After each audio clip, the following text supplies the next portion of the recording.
At what point in your medical career did you realize you might be in a mid-career crisis? So I would say over probably the last year or so, I've sort of been wondering if that was what was happening to me. And one of the things that made me come to that realization was being aware of some statistics about what happens with women in academic surgery. And what we know is that about 60% of women achieve the rank of assistant professor, but only about 20% achieve the rank of associate professor, and then about 18 achieve professor. And as we're becoming aware of that trend, we have to start looking at why does that happen. And I think one possible reason for that is this concept of a mid-career crisis. I think the quote-unquote midlife crisis has sort of been associated with men, but I think that it's really a true entity for women as well. And I think it's probably a multifactorial concept that has to do with academic pressure, career pressure, but also family and domestic pressure that women bear the brunt of the responsibility for. And I think it all kind of comes to a head, when you're in your 40s and 50s and people start thinking, wow, do I really want to keep persisting on this career treadmill, or do I want to step back from the career things and focus on other issues? So where are you now then, and sifting through all those factors you mentioned? So I think I'm in the active sifting phase. I think on an almost daily basis, I am aware of the pressures at work, the pressures at home, and taking them into account in the decisions I make about the things I say yes to and the things that I say no to. And I think as a woman in surgery and a woman in thoracic surgery, one of the biggest struggles is that we don't have a lot of examples of women in leadership. We have a few, but not a lot. And that's something that's important to me as a woman surgeon, is the idea of being a role model that can inspire other people. So sometimes that puts some of the career issues a little higher on my priority list. But I'm also balancing things at home, wanting to spend time with my family, wanting to have time away from work to have those quality moments with them, and it's tough. So I think it's something that I deal with on a day-to-day basis. What have you had to either enhance or perhaps let go of in order to come to a more calm and maybe deliberate space?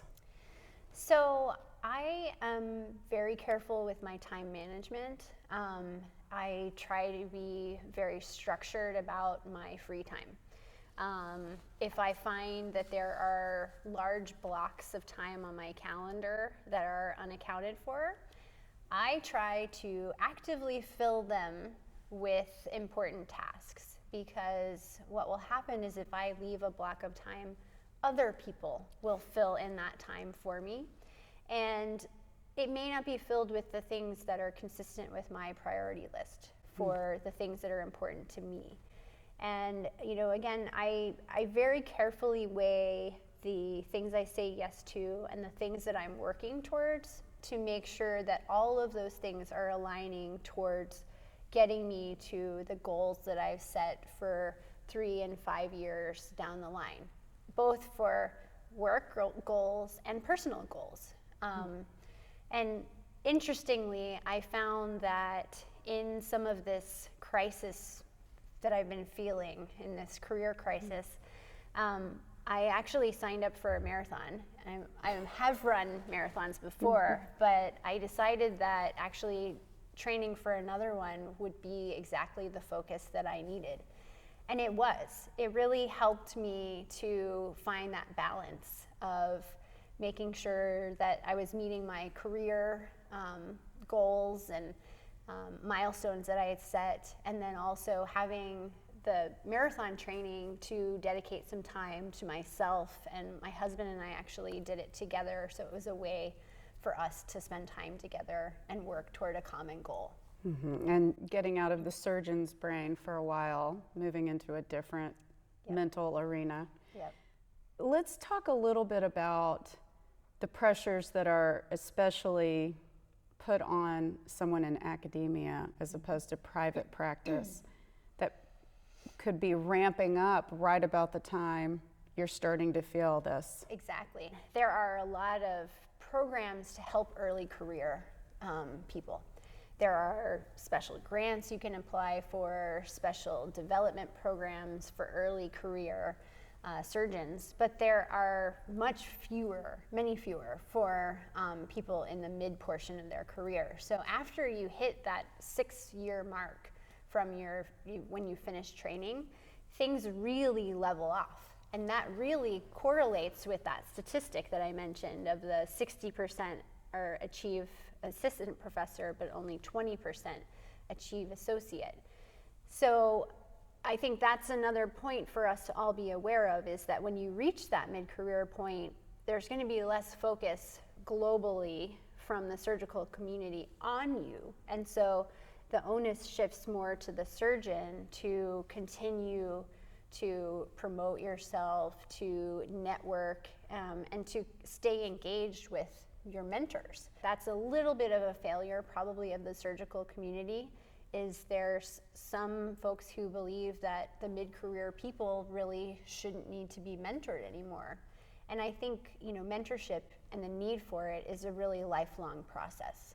So has there been someone mentoring you the last year or so? Definitely, lots of people, both men and women who have been extraordinarily supportive of me, and people who I feel safe to discuss some of these issues with. Questions that I've raised in myself, well, do I really want to say yes to this because it's going to come at a cost of something else? And they've been encouraging, and they've also helped me to make some realistic and tough decisions. Someone might decide it's not worth it to make it all the way to the top. Correct. That might not be a success in Correct. her eyes. Yes, yes. I mean, everyone is going to define success differently and have a different priority list that they're balancing. I just think, especially for women, being aware of these issues, being aware of this drop-off, that men don't experience the same amount of drop-off. I think the other issue that we're seeing more and more of being openly discussed is the issue of burnout. And women are so much more susceptible to burnout than men are.